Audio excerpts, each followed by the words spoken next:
नमस्कार दोस्तों, स्वागत करते हैं आप सभी का। दोस्तों, बिहार एसआई पीटी का आप सभी लोग का एडुटेरिया का प्रैक्टिस सेट डेली बेस पे चलाया जा रहा है। ये आपका सेट नंबर देखा जाए तो सेट नंबर 9 है। इसके पहले का भी 8 प्रैक्टिस सेट अपलोड कर दिया गया है। अगर आप लोगों ने नहीं देखा है तो उसको जाइए रिवीजन कर लीजिए। आपको प्लेलिस्ट बना दिया गया है, उसमें आपको सारा वीडियो मिल जाएगा। अगर आपको पीडीएफ डाउनलोड करना है तो पीडीएफ का जो लिंक है वो आपको डिस्क्रिप्शन में मिल जाएगा। उसमें 15 प्रैक्टिस सेट डिस्क्रिप्शन में मिलेगा, प्लस उसमें आपको डिटेल के साथ यानी उत्तर व्याख्या जो दिया होता है उसमें सभी आपको वहाँ पे इंक्लूड कर दिया गया है। पूरा बुक का ही पीडीएफ है, उसको डाउनलोड कर लीजिएगा। तो चलिए सेट को शुरू कर लेते हैं। यूकैरियोटिक सेल में प्लाज्मा झिल्ली किसकी बनी होती है, बताइए। तो इसका आंसर हो जाएगा ऑप्शन डी, फास्फोलिपो प्रोटीन की बनी होती है। देखिए इसमें थोड़ा बहुत जो आपका पीडीएफ है इसमें थोड़ा बहुत क्या है कि हल्का फुल्का आप क्वालिटी बढ़ा लीजिएगा, ठीक है, अच्छे से दिखेगा आपको। चलिए नेक्स्ट क्वेश्चन देखते हैं। जीन जो बहु प्रभावों को प्रदर्शित करती है वो क्या कहलाती है? तो इसका आंसर हो जाएगा ऑप्शन बी, यानी प्लियोट्रोपिक आंसर हो जाएगा। ऑप्शन आपका बी हो जाएगा। जब एक जीन 2 या 2 से अधिक गुणों को प्रभावित करता है तो ऐसी घटना को प्लियोट्रोपी तथा ऐसे जीन को प्लियोट्रोपिक जीन कहते हैं। नेक्स्ट क्वेश्चन है क्वेश्चन नंबर 3। उपास्थि निम्नलिखित में से किसमें नहीं पाया जाता है? तो इसका आंसर हो जाएगा ऑप्शन डी, मूत्राशय। मूत्राशय आपका यहाँ पे उत्तर हो जाएगा, सभी लोग याद रखिएगा। मूत्राशय आपका यहाँ पे करेक्ट आंसर हो जाएगा सभी लोगों का। चलिए आगे देख लेते हैं क्वेश्चन नंबर 4। क्वेश्चन नंबर 4 कहता है कि एक पतली झिल्ली में होकर प्रकाश नेत्र में प्रवेश करता है, इस झिल्ली को क्या कहा जाता है? इस झिल्ली को क्या कहा जाता है? तो कार्निया कहा जाता है। देखिए आंख के ऊपरी भाग में एक पतली झिल्ली होती है, इसी पारदर्शी झिल्ली से होकर प्रकाश नेत्रों में प्रवेश करता है। इस झिल्ली को कार्निया कहा जाता है। कार्निया ही नेत्रदान के रूप में दिया जाता है। एक कोशिकीय जीवों की स्थिति में अतिरिक्त जल और अपशिष्टों को निष्कासित करने में निम्न में से कौन सा कोशिका अंग भूमिका निभाता है? तो इसका राइट आंसर क्या होगा? तो राइट आंसर देखा जाए तो 5वें का बी हो जाएगा, यानी धानी हो जाएगा। चलिए नेक्स्ट क्वेश्चन है कि निम्नलिखित में से कौन से पादप ऊतकों में मृत कोशिकाएं होती हैं? तो राइट आंसर हो जाएगा ऑप्शन डी हो जाएगा, दृढ़ोतक हो जाएगा। देखिए दृढ़ोतक में मृत कोशिकाएं होती हैं। ये ऊतक पादपों के तने, जड़ों एवं अन्य भागों में पाया जाता है जहां मृत कोशिकाएं होती हैं। नेक्स्ट क्वेश्चन है कि मानव का वह अंग जो शरीर में जल संतुलन के लिए उत्तरदायी है वो कौन सा है? ऑप्शन है हृदय, फेफड़ा, यकृत या फिर वृक्क। तो आंसर आपने किया होगा आंसर डी, वृक्क। वृक्क आपका यहाँ पे उत्तर हो जाएगा। चलिए नेक्स्ट क्वेश्चन देख लेते हैं। अगला प्रश्न 8 नंबर है। कहता है निम्नलिखित में से किसे कोशिका में अचल संपत्ति माना जाता है? तो इसका उत्तर हो जाएगा ऑप्शन ए, न्यूक्लिक अम्ल। देखिए कोशिका में अचल संपत्ति न्यूक्लिक अम्ल को ही माना जाता है। इसकी खोज कब हुआ था? तो 1868 में हुआ था, ठीक है, फ्रेडरिक मिशन ने किया था। नेक्स्ट क्वेश्चन, रेयॉन के निर्माण के लिए कच्चे माल के रूप में निम्नलिखित में से किसका प्रयोग किया जाता है? बताइए इसका आंसर क्या होगा? तो देखिए इसका आंसर हो जाएगा सेलुलोज। सेलुलोज आपका यहाँ पे उत्तर हो जाएगा। नेक्स्ट क्वेश्चन, गहरे तले हुए खाद्य पदार्थ कैंसर जनक होते हैं क्योंकि उसमें प्रचुरता होती है क्या? किस चीज़ की प्रचुरता होती है? तो देखिए इसमें वसा की प्रचुरता होती है। आंसर आपका ए हो जाएगा। नेक्स्ट क्वेश्चन है, सभी लोग आंसर सही कीजिए और नोट करते चलिएगा। किसी गोलीय दर्पण की वक्रता त्रिज्या r तथा फोकस दूरी f में सही संबंध क्या है? तो सही संबंध अगर देखा जाए तो आपका r बराबर 2f हो जाएगा। आंसर आपका यहाँ पे सी हो जाएगा। चलिए आगे देख लेते हैं। अगला प्रश्न क्या कहता है? कहता है कि चुंबकीय क्षेत्र के संबंध में निम्नलिखित में से कौन सा कथन सही नहीं है? बताइए। तो देखिए इसका आंसर हो जाएगा ऑप्शन सी, चुंबकीय क्षेत्र रेखाएं खुला वक्र होती हैं, ठीक है, आंसर याद रखिएगा, ओपन कर्व्स। अगला क्वेश्चन है क्वेश्चन नंबर 13। कहता है निम्नलिखित में से कौन सा कथन सही नहीं है? इसमें से कौन सा कथन है जो सही नहीं है? तो आंसर आपका बी हो जाएगा, ध्वनि तरंगे अनुप्रस्थ तरंगे हैं। देखिए ध्वनि तरंगे अनुदैर्ध्य तरंगे होती हैं, फलतः प्रकाश तरंगों की तरह इसका घूर्णन जो होता है ध्रुवण नहीं हो पाता है। नेक्स्ट क्वेश्चन देख लेते हैं, क्वेश्चन नंबर 14 कहता है निम्नलिखित में से कौन से प्रकाश के विकिरण की तरंगदैर्घ्य सबसे छोटी होती है। तो इसका आंसर हो जाएगा ऑप्शन ए एक्स किरण। एक्स किरण आपका यहाँ पे उत्तर हो जाएगा। अगला क्वेश्चन, एक लेंस की क्षमता +2.0 डायोप्टर है, निम्नलिखित में से कौन सा कथन लेंस के बारे में सही है। चलिए बताइए। तो देखिए इसका उत्तर क्या हो जाएगा, इसका उत्तर हो जाएगा ऑप्शन सी। लेंस उत्तल है और इसकी फोकस दूरी 0.5 मीटर है। देखिए उत्तल लेंस की जो क्षमता होती है वो धनात्मक होता है और अवतल लेंस की जो क्षमता होता है वो ऋणात्मक होता है। तो आप इस पॉइंट को याद रखिएगा। जब सफ़ेद कपड़े पर लगे हल्दी के धब्बे को साबुन से रगड़कर पानी में यानी पानी से धोया जाता है तो रंगों के बदलने का सही अनुक्रम निम्नलिखित में से क्या होता है। तो इसका उत्तर हो जाएगा पीला, लाल, भूरा, पीला हो जाएगा। यानी देखा जाए तो आंसर आपका यहाँ पे डी हो जाएगा। अगला क्वेश्चन, किसी परिपथ में विद्युत धारा की उपस्थिति का पता लगाने के लिए प्रयुक्त किया जाने वाला उपकरण पूछा गया है। तो राइट आंसर आपका बी हो जाएगा, गैल्वेनोमीटर हो जाएगा। याद रखिएगा बी आपका करेक्ट उत्तर हो जाएगा 17 का। देखिए गैल्वेनोमीटर द्वारा किसी विद्युत परिपथ में धारा की उपस्थिति का पता लिया जाता है। चलिए आगे देख लेते हैं, सिरका का अन्य नाम क्या है।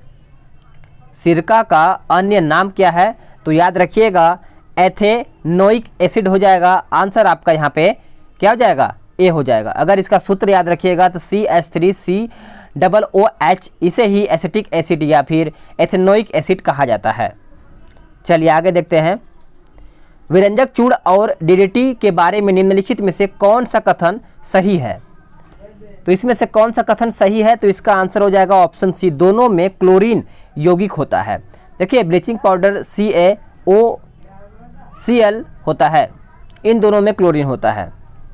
चलिए आगे देख लेते हैं, किसी तत्व का सर्वाधिक मौलिक अभिलक्षण निम्नलिखित में से कौन सा है। तो राइट आंसर हो जाएगा आपका परमाणु क्रमांक। परमाणु क्रमांक आपका यहाँ पे उत्तर हो जाएगा। अगला क्वेश्चन, निम्नलिखित में से कौन से एक तत्व समस्थानिक कैंसर के उपचार में प्रयुक्त होता है। ये कौन सा होता है, तो आंसर आपका कोबाल्ट हो जाएगा। चलिए आगे देख लेते हैं। अगला प्रश्न है क्वेश्चन नंबर 22, निम्नलिखित में से कौन सा एक बायोगैस का सबसे बड़ा घटक है। बायोगैस का सबसे बड़ा घटक आपका कौन सा है, तो आपका मीथेन हो जाएगा। मीथेन उत्तर हो जाएगा। ड्यूटेरियम की द्रव्यमान संख्या कितनी होती है। ड्यूटेरियम की द्रव्यमान संख्या देखा जाए तो 2 होती है। आंसर याद रखिएगा। अगला क्वेश्चन, निम्न में से किसमें शीशे की मात्रा अधिक पाई जाती है। तो शीशे की मात्रा अधिक पाई जाती है किसमें, तो उच्च ऑक्टेन वाले ईंधन के, यानी इसमें देखा जाए तो सबसे ज़्यादा शीशे की जो मात्रा है अधिक पाई जाती है। राष्ट्रीय आय में कृषि का योगदान पूछा गया है, बताइए। तो इसका उत्तर हो जाएगा गिर रहा है, यानी राष्ट्रीय आय में कृषि का योगदान देखा जाए तो अभी फिलहाल में गिर रहा है। कौन सी समिति FRBM अधिनियम से संबंधित है। तो इसका उत्तर हो जाएगा ऑप्शन डी, NK सिंह समिति। याद रखिएगा डी उत्तर आपका यहाँ पे 26 का हो जाएगा। निम्न में से कौन प्रत्यक्ष कर का उदाहरण नहीं है।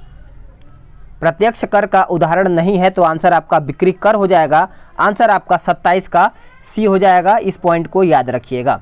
चलिए आगे देख लेते हैं। अगला प्रश्न 28 नंबर, उपभोक्ता मूल्य सूचकांक यानी CPI का नया आधार वर्ष क्या है। तो इसका नया आधार वर्ष देखा जाए तो 2012 हो जाएगा। बिहार बजट 2020-21 के अनुसार निम्न में से किसके उत्पादन में बिहार का प्रथम स्थान है। तो राइट आंसर देखा जाए 29 का, तो आंसर आपका A+B हो जाएगा, यानी लीची, उसके बाद मखाना हो जाएगा। किस देश में सर्वाधिक अम्लीय वर्षा होती है। कौन से देश में सर्वाधिक अम्लीय वर्षा होती है, तो नॉर्वे हो जाएगा। नॉर्वे आपका यहाँ पे उत्तर हो जाएगा। निम्न में से कौन हरित गृह गैस नहीं है। हरित गैस यानी हरित जो है गृह गैस नहीं है, तो आंसर आपका SO2 हो जाएगा। क्या हो जाएगा, SO2। कार्टाजेना प्रोटोकॉल का संबंध किससे है। तो इसका आंसर हो जाएगा जैव सुरक्षा से। सभी लोग आंसर करिए, एक एक क्वेश्चन को अच्छे से देखिए और थोड़ा सा समझिए कि इस प्रकार से क्वेश्चन आपका पूछा जा सकता है, तो आप किस तरीके से पढ़ाई करेंगे। भारत में केंद्रीय गंगा प्राधिकरण की स्थापना कब की गई है, कब की गई थी? तो कब किया गया था? तो देखिए ये किया गया था 1985, याद रखिएगा 1985 में ही किया गया था। इसकी अध्यक्षता प्रधानमंत्री द्वारा होते हैं, ठीक है, यही प्रधानमंत्री करते हैं। अंतर्राष्ट्रीय बाघ दिवस कब मनाया जाता है? अंतर्राष्ट्रीय बाघ दिवस कब मनाया जाता है? तो 29 जुलाई को मनाया जाता है। अगर बात करें कि सांख्यिकी दिवस कब मनाया जाता है, तो 29 जून को मनाया जाता है। अगला क्वेश्चन, निम्न में से कौन सा कथन सही है? कौन सा कथन सही है? तो आंसर आपका हो जाएगा पंचायत स्तर में 1/3 स्थानों पर महिलाओं के लिए आरक्षण की व्यवस्था की गई है। उसके बाद राज्य के संचित निधि से इन संस्थाओं को अनुदान देने की व्यवस्था की गई है। तो इस तरीके से आंसर आपका सी हो जाएगा। अगला क्वेश्चन, किसकी स्वीकृति के बिना संचित निधि से धन नहीं निकाला जा सकता है? तो करेक्ट आंसर आपका हो जाएगा संसद। संसद के बिना स्वीकृति के आप संचित निधि से धन नहीं निकाल सकते हैं। अगला क्वेश्चन, संविधान के किस अनुच्छेद के अंतर्गत किसी एक ही व्यक्ति को 2 या 2 से अधिक राज्यों का राज्यपाल नियुक्त किया जा सकता है? बताइए। तो देखिए इसका आंसर हो जाएगा 37 का आंसर क्या होगा? देखिए इसका आंसर हो जाएगा अनुच्छेद 153। देखिए संविधान के अनुच्छेद 153 के अनुसार प्रत्येक राज्य एक राज्यपाल होता है।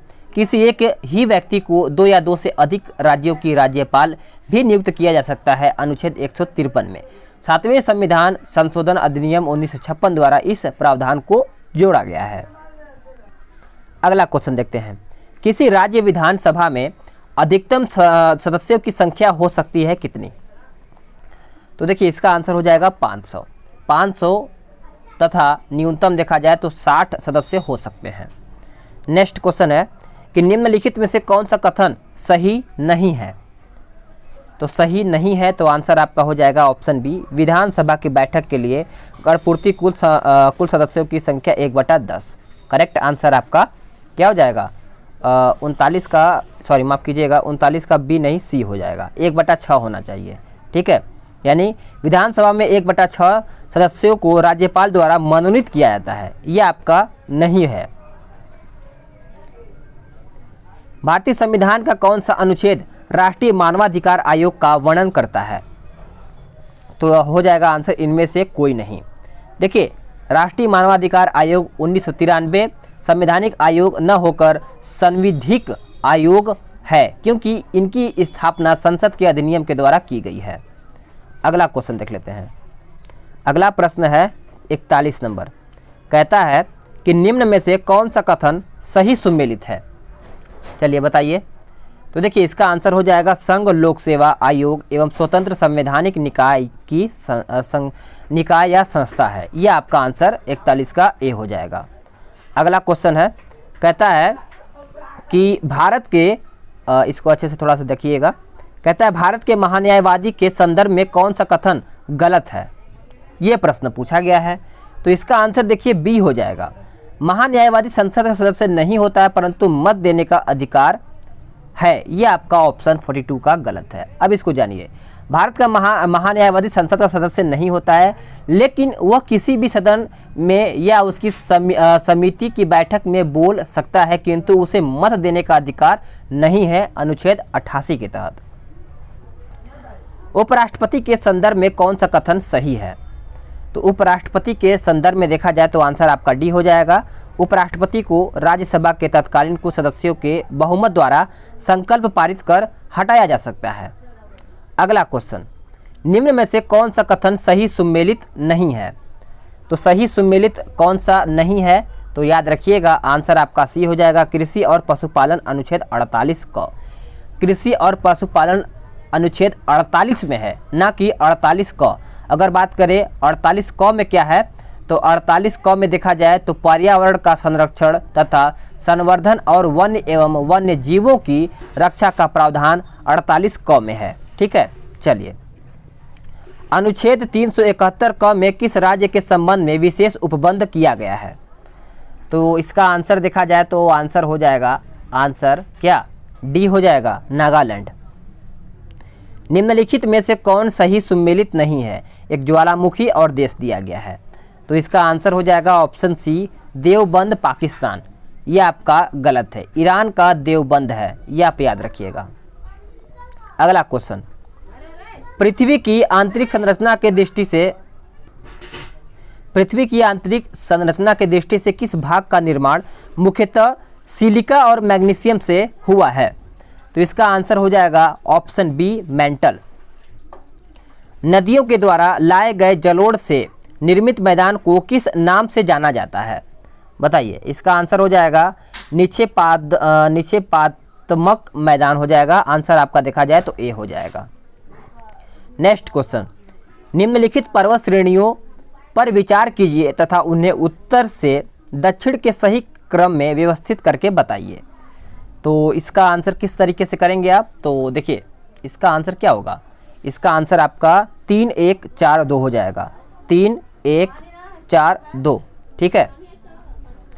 नदियों तथा सहायक नदियों का निम्नलिखित में से कौन सा युग्म सही है? तो करेक्ट आंसर देखा जाए तो कावेरी अमरावती हो जाएगा। नोट करिएगा, वेरी इंपॉर्टेंट आपके लिए यहाँ पे प्रश्न बन जाता है। अगर बात करें गोदावरी तो इंद्रावती, वाणा, वर्धा, पेनगंगा हो जाएगा। अगला प्रश्न है, इसमें देखिए आपका मिलान करके बताना है। ठीक है, तो सुमेलित करके बताइए। चलिए देखते हैं कौन आंसर सही कर पाता है। तो चेरुथोनी बांध यह आपका चला जाएगा कौन से राज्य में? केरल। इंदिरा सागर बांध है यह आपका मध्य प्रदेश में चला जाएगा। कृष्णराज सागर बांध यह आपका कर्नाटक में चला जाएगा। और मेटूर बांध सभी को पता है यह आपका तमिलनाडु में चला जाएगा।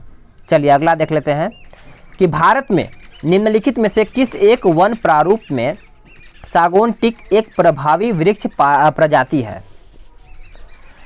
तो इसका उत्तर हो जाएगा 52 का ऑप्शन ए, उष्णकटिबंधीय आर्द्र पर्णपाती वन। याद रखिएगा, ए उत्तर हो जाएगा। अगला क्वेश्चन, निम्नलिखित में से किस क्षेत्र में एक तेल क्षेत्र स्थित नहीं है? तो इसका उत्तर हो जाएगा 53 का ऑप्शन क्या हो जाएगा? सी हो जाएगा, लेडो। अगला क्वेश्चन देख लेते हैं कि नीलगिरी पहाड़ों में निम्न में से कौन सा जनजाति समूह प्रमुख रूप से पाया जाता है? तो करेक्ट आंसर 54 का देखा जाए तो ऑप्शन डी हो जाएगा। क्या हो जाएगा? इनमें से कोई नहीं। टोडा जनजाति जो होता है यह आपका दक्षिण भारत में नीलगिरी पहाड़ियों एवं यानी पहाड़ियों पर निवास करने वाला पशुपालक जनजाति होता है। अगला क्वेश्चन, मरुस्थलीय भूमि पर पाई जाने वाली निम्न भू आकृतियों में कौन सी एक अन्य 3 से भिन्न है? तो इसका आंसर हो जाएगा ड्रमलिन। ड्रमलिन उत्तर हो जाएगा। निम्नलिखित में से किस भारतीय राज्य की सीमाएं नेपाल से नहीं लगता है? तो करेक्ट उत्तर देखा जाए तो आपका अरुणाचल प्रदेश हो जाएगा। ऑप्शन आपका डी हो जाएगा। देखिए, नेपाल की सीमा से लगे भारतीय राज्य उत्तराखंड, उत्तर प्रदेश, बिहार, बंगाल, सिक्किम। ठीक है। अगला क्वेश्चन, निम्नलिखित यात्रियों के सही काल क्रम को बताइए। तो इसका उत्तर हो जाएगा ऑप्शन बी, 3 1 4 2। पहले 3, फिर आपका 1, यानी फिर चौथा आपका हेनस्वांग, दूसरा आपका इत्सिंग हो जाएगा। उपनिषद काल के राजा अश्वपति कहाँ के शासक थे? कहाँ के शासक थे? तो केकय के शासक थे। आंसर आपका देखा जाए तो बी उत्तर हो जाएगा। चलिए नेक्स्ट क्वेश्चन देख लेते हैं। क्वेश्चन नंबर 59 कहता है, बुद्ध ने अपने जीवन की अंतिम वर्षा ऋतु कहाँ बिताई थी? तो करेक्ट आंसर आपका हो जाएगा वैशाली में। वैशाली उत्तर यहाँ पे हो जाएगा। अगला क्वेश्चन, अनेकांतवाद निम्नलिखित में से किसका कोड सिद्धांत एवं दर्शन है? तो ये किसका है? तो जैन मत का है। आंसर बी हो जाएगा। पृथ्विया प्रथम वीर की उपाधि किसने ली थी? तो करेक्ट आंसर आपका ए हो जाएगा, समुद्रगुप्त। क्या हो जाएगा? ए उत्तर यहाँ पे हो जाएगा सभी लोगों का। अब चलिए 62 पे आते हैं। 62 क्या कहता है? कहता है, तुजुक ए बाबरी किस भाषा में लिखा गया था? तुजुक ए बाबरी। तो तुजुक ए बाबरी देखा जाए तो ये आपका 62 है ना, तो तुर्की भाषा में लिखा गया था। इस पॉइंट को याद रखिएगा, ये हमेशा पूछा जाता है। निम्नलिखित में से कौन सा युग्म सुमेलित नहीं है? तो कौन सा सुमेलित नहीं है? तो आपका वर्नाक्यूलस एक्ट जो निरस्त किया गया था लीटन द्वारा, ये आपका गलत है। देखिए, वर्नाक्यूलस एक्ट, प्रेस एक्ट लागू लीटन ने किया था, परंतु इस एक्ट को निरस्त रिपन ने किया था, ठीक है, ना कि लीटन ने, रिपन ने किया था। अगला क्वेश्चन कहता है खेरवार आदिवासी आंदोलन कब हुआ था? तो ये आपका आंदोलन हुआ था 1874 में। भारत में पुनर्जागरण आंदोलन का अग्रणी दूत कौन था? बताइए। तो अग्रणी दूत कौन था? तो राजा राम मोहन राय थे। भारत में पुनर्जागरण आंदोलन के अग्रणी दूत राजा राम मोहन राय थे। भारत से सती प्रथा को समाप्त करने में इनकी महत्वपूर्ण भूमिका रही थी। स्वाधीनता आंदोलन के दौरान महात्मा गांधी के करीबी अंग्रेजी मित्र कौन थे? ये देखिए इंपॉर्टेंट आपके लिए बन जाता है। तो इसका आंसर करिएगा चार्ली एंड ड्यूच, कारण आंसर आपका सी हो जाएगा। हिंदुस्तान रिपब्लिकन संगठन की स्थापना कहाँ पर की गई थी? तो देखिए ये आपका किया गया था कानपुर में। आंसर आपका यहाँ पे बी हो जाएगा, कानपुर में ही किया गया था।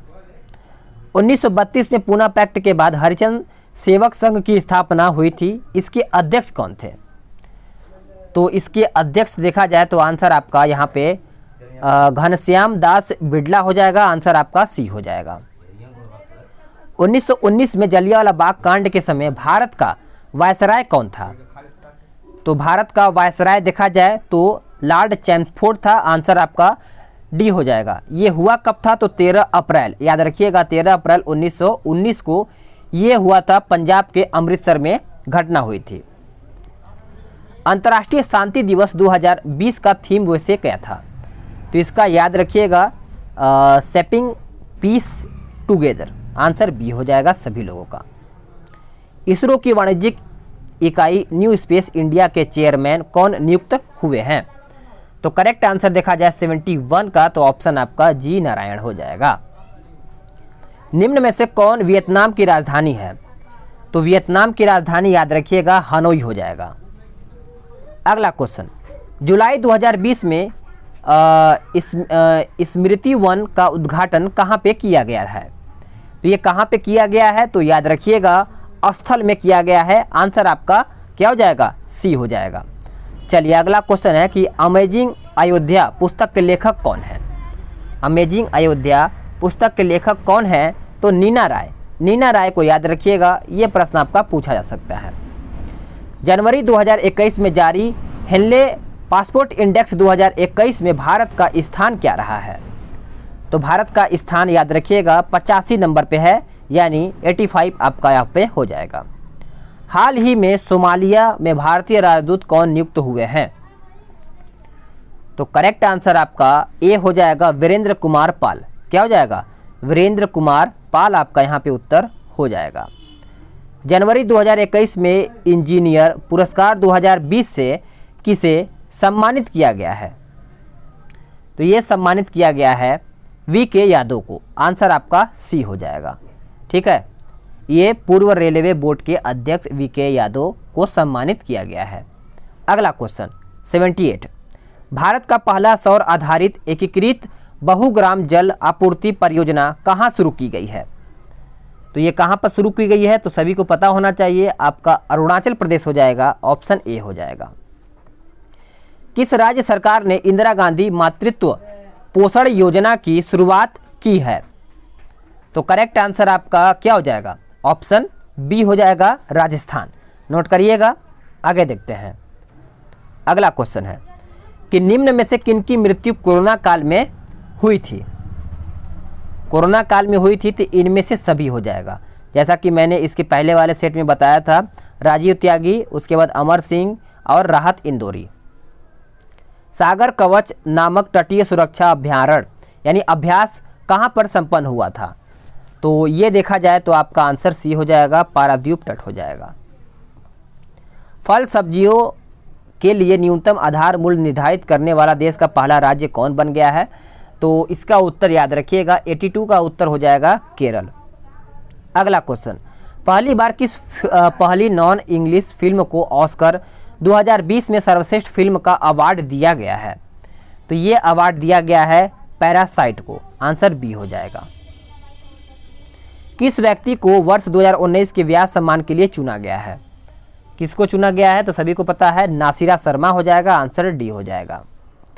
किस राज्य सरकार द्वारा हर्बल रोड्स प्रोजेक्ट के तहत सड़कों के दोनों ओर औषधियाँ पौधा का रोपण करने निर्णय लिया गया है? तो करेक्ट आंसर आपका उत्तर प्रदेश यानी यूपी हो जाएगा। भारत का पहला मॉस गार्डन का उद्घाटन कहाँ पे किया गया है? तो ये देखिए किया गया है उत्तराखंड में, जो कि सभी को याद होना चाहिए। अगला क्वेश्चन, जल जीवन मिशन के तहत ग्रामीण क्षेत्रों में 100% नल कनेक्शन प्रदान करने वाला देश का पहला राज्य कौन बना है? तो देश का पहला राज्य आपका गोवा बना है, गोवा। बाघ जनगणना रिपोर्ट 2018 के अनुसार बिहार में बाघों की संख्या कितनी है? तो बिहार में पूछा गया है, तो आंसर याद रखिएगा 31 है, ठीक है। और जबकि सर्वाधिक बाघ मध्य प्रदेश में 526 हैं। यह रिपोर्ट 29 जुलाई 2019 को प्रकाशित किया गया था। अगला क्वेश्चन, भारत में G20 शिखर सम्मेलन का आयोजन कब किया जाएगा? तो ये किया जाएगा 2023 में। क्या हो जाएगा? 2023 में। 34वां ग्रीष्मकालीन ओलंपिक का आयोजन कहाँ पे किया जाएगा? तो ये कहाँ पे किया जाएगा? तो याद रखिएगा लॉस एंजलिस हो जाएगा, आंसर आपका सी हो जाएगा। कैथी सुलीवन जो पृथ्वी के सबसे गहरे बिंदु चैलेंजर द्वीप में पहुंचने वाली पहली महिला बन गई हैं, किस देश की हैं? तो वो किस देश की हैं? तो अमेरिका हो जाएगा। राज्यों के ease of doing business report 2020 में प्रथम स्थान किस राज्य को प्राप्त हुआ है? तो ये किसको हुआ है? तो आंध्र प्रदेश को हुआ है। चलिए आगे देख लेते हैं। अगला प्रश्न है 93 नंबर, सर्वाधिक वन क्षेत्र वाले शीर्ष राज्यों में भारत का स्थान क्या है? तो भारत का स्थान सभी को पता होना चाहिए, कौन सा है? तो 10वां स्थान हो जाएगा, आंसर आपका सी हो जाएगा। अगला क्वेश्चन, आर्थिक सर्वेक्षण 2019-20 के अनुसार कृषि क्षेत्र में प्रतिशत वृद्धि कितनी है? तो ये आपका 2.8% हो जाएगा। ये आपका मैथ्स का क्वेश्चन है, तो इसको आप PDF डाउनलोड करके इसको आप अच्छे से लगा सकते हैं, ठीक है। तो आज का यहीं पर है, समाप्त होता है। कल आपका क्या बोलते हैं 10 नंबर का प्रैक्टिस सेट चलेगा। तो वीडियो अगर आपको पसंद आता है तो वीडियो को लाइक कीजिए, शेयर कीजिए, और जो लोग चैनल से नहीं जुड़े हैं चैनल को सब्सक्राइब कर लेंगे, बेल आइकन को दबाएंगे, ताकि जो रेगुलर का नोटिफिकेशन है वो आपको समय से पहुंच सकेगा। तो चलिए नेक्स्ट वीडियो में जल्द ही मिलते हैं।